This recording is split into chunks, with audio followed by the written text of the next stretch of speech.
I remember what I was struck by is in the 1870s, the idea of what the light bulb was actually sort of out there in the world. People knew the basic rudimentary technology, the idea it was going to be this vacuum-sealed glass bulb, there was a filament, and electricity would run through the filament.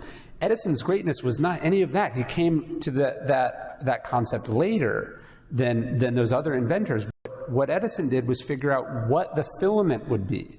And he tests like 6,000 different filaments. And it's not just he says, hey, give me 6,000 things. He dispatches these agents all over the world to try these different things. And then once he finds all 6,000, he tests all of them.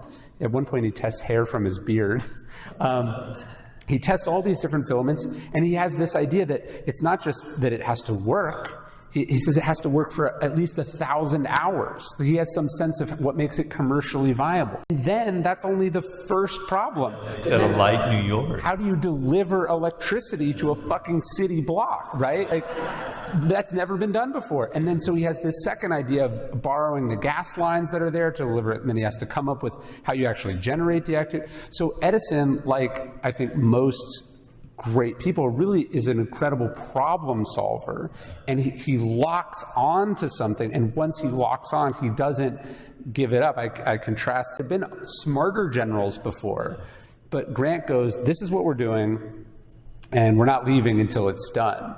And that determination and will and focus is really the determining factor. Also, I hate to say it, a touch of madness. Yes.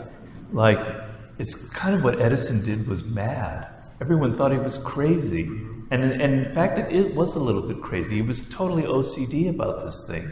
But having a little touch of madness, where it is kind of also boldness, where you're willing to do something that everyone's laughing at, that they think that you can't do, and you pull it off. It's energy and a sense of madness and boldness, like I'm going to do something that nobody else has done before.